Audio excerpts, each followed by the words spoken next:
문이 쾅 소리를 내며 닫히는 순간 소리는 심장이 멎는 듯한 공포를 느꼈다. 시계는 이미 자정 12시를 가리키고 있었고 체육관의 불빛은 희미하게 깜빡이며 꺼져가고 있었다. 아니, 이게 무슨... 그녀의 목소리가 허공에 메아리쳤다. 땀에 젖은 운동복이 차갑게 피부에 달라붙었고 손에 쥔 물병이 미끄러지듯 바닥에 떨어졌다. 소리는 평소처럼 스트레스를 풀기 위해 늦은 밤까지 러닝머신을 달렸다. 회사에서 또 하루를 버티며 받은 상사의 질책, 집으로 돌아갈 엄마의 기대 어린 눈빛, 그리고 그 모든 압박 속에서 그녀는 이곳에서만 자유로웠다. 하지만 지금 자유는 감옥이 되었다. 문은 굳게 잠겨 있었고 열쇠는 관리인이 챙겨간 지 오래였다. 소리는 주위를 둘러보았다. 체육관은 서울의 번잡한 강남 한복판에 자리 잡은 24시간 운영되는 현대적인 공간이었다. 유리벽 너머로 네온 사인이 번쩍이는 거리가 보였지만 그 안은 고요했다. 요가 매트가 어지럽게 널브러진 바닥, 벽에 걸린 거울에 비친 그녀의 창백한 얼굴. 도와주세요. 그녀는 문을 두드리며 소리쳤지만 응답은 없었다. 핸드폰을 꺼내보니 배터리가 5% 남아있었다. 친구들. 대부분 이미 잠들었을 시간. 엄마에게 전화. 그건 더 끔찍한 생각이었다. 소리는 벽에 기대어 주저앉았다. 눈물이 고이려는 걸 꾹 참으며 그녀는 속으로 중얼거렸다. 왜 나한테 이런 일이? 그때 어둠 속에서 작은 소리가 들렸다. 발소리. 소리는 화들짝 놀라 고개를 들었다. 체육관 구석, 샤워실 쪽에서 누군가 나타났다.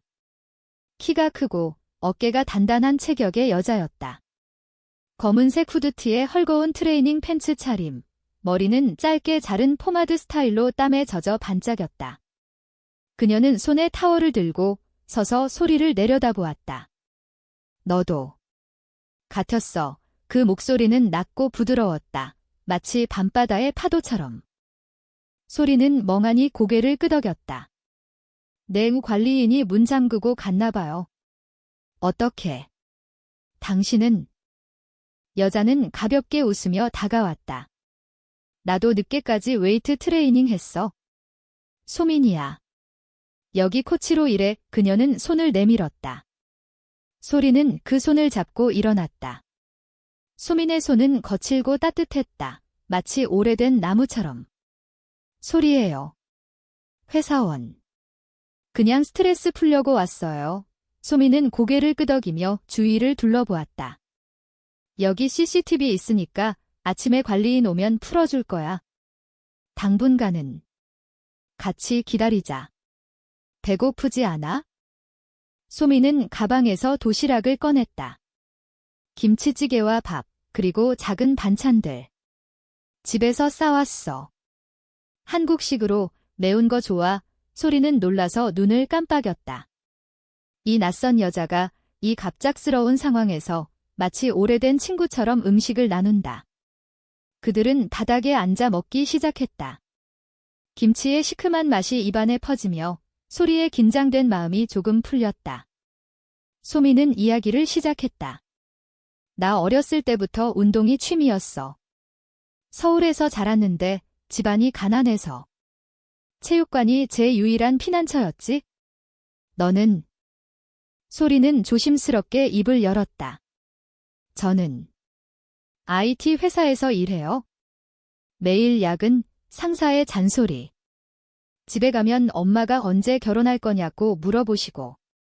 피곤해요. 진짜. 소민의 눈빛이 부드러워졌다. 한국 사회가 그래? 여자라고 해서 자유롭지 않지? 나도. 비슷한 이야기 많아. 그들은 밤새 이야기를 나눴다. 소민은 어린 시절 서울의 좁은 골목에서 자란 이야기를 했다. 아버지의 이혼 후 어머니와 둘이 살며 학교에서 왕따 당했던 일. 소리는 그 말에 공감하며 자신의 고백을 꺼냈다. 저도. 사람들과 가까워지기 힘들어요. 특히.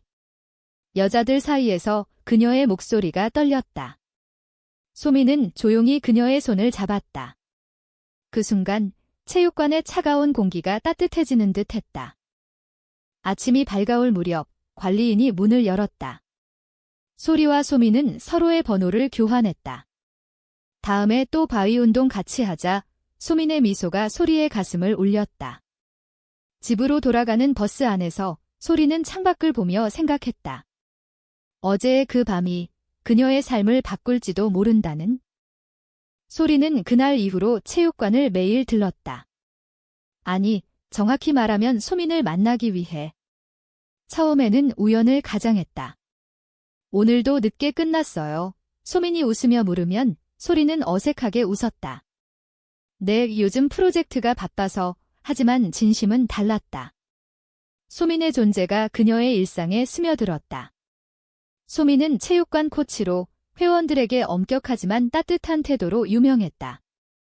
그녀의 수업은 항상 10,000원이었고 소민의 목소리가 울려 퍼질 때마다 체육관이 살아나는 듯했다. 둘은 점점 가까워졌다.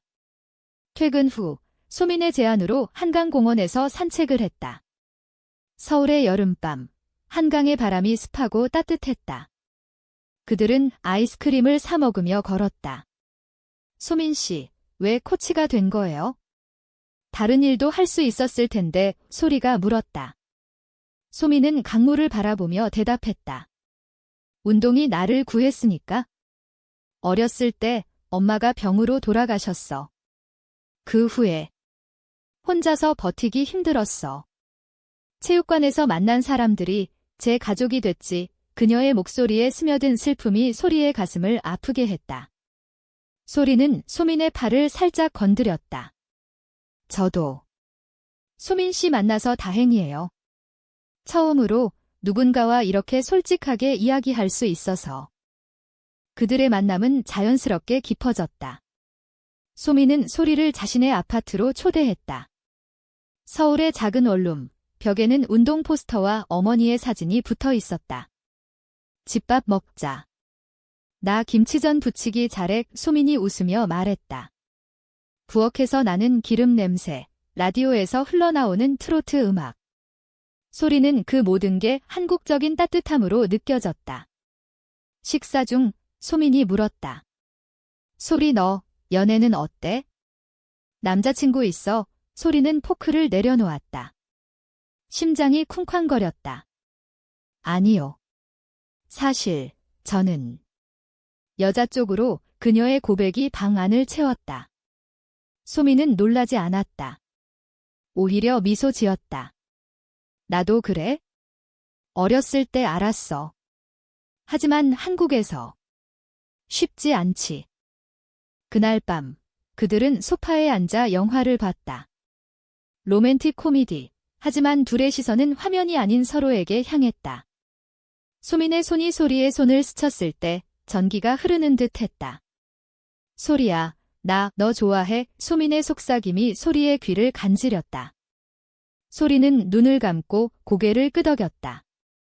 그들의 입술이 살짝 스쳤다. 부드럽고 떨리는 키스. 그것은 열정이라기보다는 오랜 갈증을 채우는 물 한 모금 같았다. 하지만 그 후 소리는 불안해졌다. 이게 괜찮을까?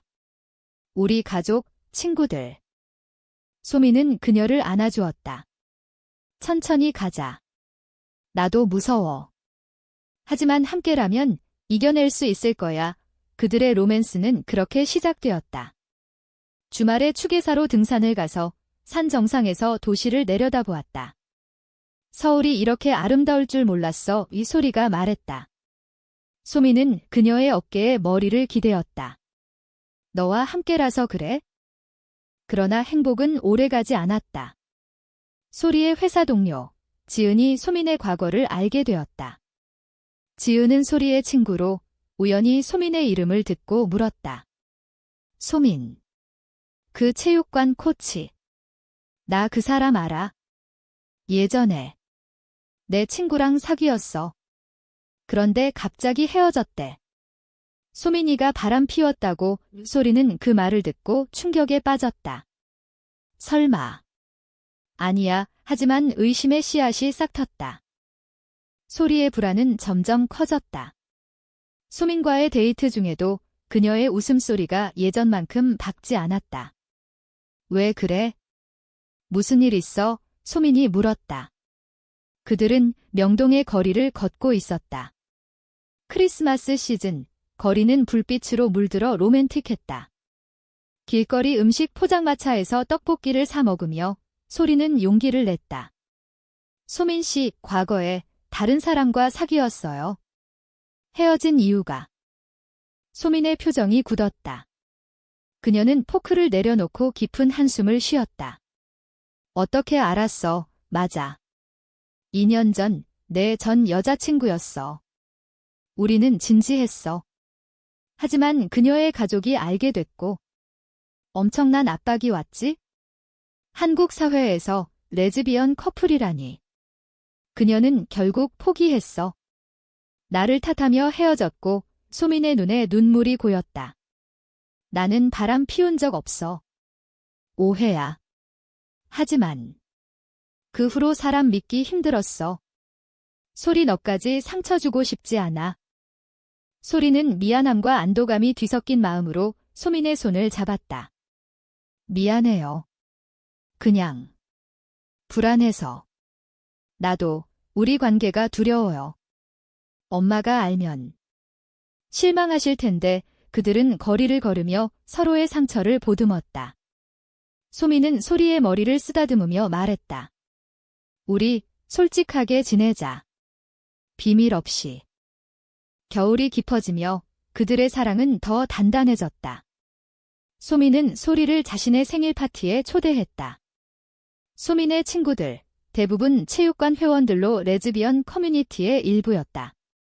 작은 카페에서 그들은 케이크를 자르며 노래를 불렀다. 생일 축하해. 소리가 한국식으로 박수를 치며 외쳤다. 소민의 친구 하나가 소리에게 속삭였다. 소민이가 너 얘기 많이 해. 행복해 보이네. 그날 소리는 소민의 세계에 한 발 더 들어섰다. 하지만 충돌은 피할 수 없었다. 소리의 어머니가 갑자기 방문했다. 전통적인 한국 가정에서 자란 어머니는 딸의 삶을 걱정했다. 소리야, 요즘 왜 이렇게 피곤해 보이니? 남자친구는 없어. 소리는 당황하며 대답했다. 아니에요, 엄마. 그냥 친구 만나요. 하지만 어머니의 눈빛이 날카로워졌다. 친구. 여자친구. 요즘 애들 이상한 소리 들었어. 그런 건 안 돼. 결혼해서 집안 이어야지.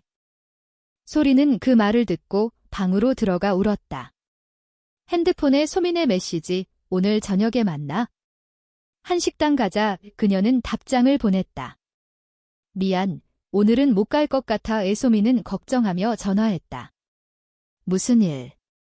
말해봐의 소리는 눈물을 삼키며 털어놓았다. 엄마가. 우리 관계 알면 어떻게 할까 봐 무서워. 소민의 목소리가 단호했다. 함께 맞서자. 나도 가족 일을 각오했어? 너 혼자 짊어지지 마. 그들의 대화는 밤늦게까지 이어졌다. 소민은 한국의 전통을 이야기했다. 우리나라 유교 영향으로 가족이 제일이잖아. 하지만 사랑은 그 위에 있어? 추석 때처럼 가족 모임에서조차 우리는 숨겨야 해. 그래도 포기할 수 없어. 소리는 그 말에 힘을 얻었다. 다음 날 그녀는 어머니에게 솔직히 털어놓기로 결심했다. 소리의 고백은 폭풍을 불렀다. 어머니의 집, 저녁 식사 자리에서였다. 된장찌개가 끓는 냄새가 방 안을 가득 채웠다. 엄마, 저 소민 씨를 좋아해요. 여자예요. 소리의 목소리가 떨렸다. 어머니의 숟가락이 떨어지는 소리가 들렸다. 뭐? 그게 무슨 소리야? 미쳤어. 이 집안 망신이야. 어머니의 눈물이 흘렀다. 너 때문에 얼마나 기대했는데. 결혼해서 손주 볼 줄 알았어. 이건 병이야. 고치러 가자. 소리는 충격에 얼어붙었다. 엄마, 사랑이에요. 병이 아니에요. 하지만 어머니는 듣지 않았다. 소민. 그 체육관 여자? 당장 헤어져. 안 그러면 집에서 쫓아낼 거야의 소리는 집을 나서며 울었다. 거리로 나온 그녀는 소민에게 달려갔다. 소민의 아파트에서 둘은 서로를 안고 밤을 지새웠다. 미안해. 내 탓이야. 소민이 속삭였다. 소리는 고개를 저었다. 아니, 우리 탓이 아니야. 사회가 우리를 이렇게 만들어. 그 후 소리의 삶은 엉망이 되었다. 회사에서 동료들의 소문이 돌았다. 지은이 비밀을 퍼뜨린 모양이었다. 소리가 레즈비언이래? 소민이랑 사귀나 봐의 상사가 소리를 불렀다. 개인사지만 회사 이미지에 안 좋을 수 있어? 조심해. 이 소리는 압박에 시달렸다. 소민도 마찬가지였다. 체육관 주인이 회원들 불편해할 수 있다. 오고 압력을 넣었다. 고민 좀 해봐. 이 일자리, 내 미래야. 둘은 위기에 처했다. 소민의 과거 여자친구, 혜진이 나타났다. 소민아, 다시 만나자. 그때 오해 풀었어. 나 아직 너 사랑해. 혜진의 메시지가 소민의 핸드폰에 왔다. 소민은 소리에게 숨겼다. 하지만 소리는 우연히 보고 말했다. 이게 뭐야? 또 바람. 소리의 목소리가 날카로웠다. 소민은 당황했다. 아니야. 그냥 과거야. 너만 사랑해. 하지만 소리의 상처는 깊었다. 믿을 수 없어. 나도 엄마 말처럼. 이게 잘못된 건가 봐. 그들은 헤어지기로 했다. 아니, 소리가 먼저 말했다. 잠시 떨어져 보자. 나 혼자 생각할 시간 필요해. 소민은 울며 고개를 끄덕였다. 알았어. 하지만 포기하지 마오. 소리는 집으로 돌아가지 않고 친구 집에 머물렀다. 밤마다 한강 다리를 걸으며 그녀는 생각했다. 소민의 미소, 그들의 키스, 함께한 순간들. 이게 정말 끝날까? 한 달 후, 소민의 생일이 다가왔다. 소리는 선물을 들고 체육관으로 갔다. 하지만 문은 잠겨 있었다. 늦게까지. 또 그녀는 문을 두드렸다. 안에서 소민의 목소리가 들렸다. 소리야. 문 열어줄게. 소민이 문을 열자 체육관 안은 촛불로 장식되어 있었다. 생일 축하해. 너 없인 못 살겠어. 소민의 눈물이 흘렀다. 소리는 달려가 안았다. 미안해. 나도. 너 없인 안 돼. 그들의 화해는 새로운 시작이었다. 소리는 어머니에게 다시 도전했다. 엄마, 소민 씨를 만나보세요. 사람으로 봐주세요. 어머니는 처음엔 거부했지만 소리의 눈물에 마음이 누그러졌다. 결국 세 사람은 작은 찻집에서 만났다. 전통적인 한국 찻집, 녹차 향이 은은했다. 소민은 공손히 인사했다. 어머님, 소리를 잘 부탁드려요. 진심으로 사랑합니다. 어머니는 긴 침묵 후 한숨을 쉬었다.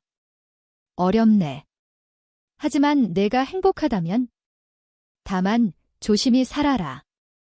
이 사회가 녹록지 않아. 어머니의 수락은 기적 같았다. 소민의 체육관도 주인의 양해로 그들은 계속 일할 수 있었다. 소리는 직장에서 커밍아웃을 했고 놀랍게도 동료들이 지지해 주었다. 우리는 내 편이야. 지은조차 사과했다. 미안해. 오해였어. 봄이 왔다. 벚꽃이 피는 여의도 공원에서 소리와 소민은 피크닉을 했다. 도시락에 꽃잎이 떨어졌다. 우리 결혼할까? 소민이 장난스럽게 말했다. 한국에서 동성 결혼은 아직 법적으로 불가능했지만 그들의 마음은 자유로웠다. 언젠가 가능할 거야. 소리가 웃었다. 그 후 그들은 레즈비언 커뮤니티 모임에 참여했다. 서울의 작은 카페에서 비슷한 이야기를 가진 사람들이 모였다. 우리는 보이지 않는 소수야. 하지만 함께라면 강해. 소민이 말했다. 소리는 그 말에 고개를 끄덕였다. 그녀의 삶은 변했다. 더 이상 숨기지 않고 사랑을 직시했다. 어느 늦은 밤, 다시 체육관에서 문이 잠긴 그날처럼 그들은 바닥에 앉아 이야기를 나눴다. 기억나. 처음 만난 그날 일소리가 물었다. 소미는 미소 지었다. 물론. 그때부터 내 운명이었어. 그들은 손을 잡고 창밖을 보았다. 서울의 야경이 반짝였다. 그 빛 속에 그들의 사랑이 영원히 빛날 터였다. 사랑은 때론 문이 잠기는 실수처럼 시작되지만 열쇠는 서로의 마음에 있다. 소리와 소미는 그 열쇠를 쥐고 한국의 바쁜 세상 속에서 조용히 피어났다. 가족의 이해, 친구의 지지, 그리고 무엇보다 자신들의 용기. 그것이 그들의 이야기였다.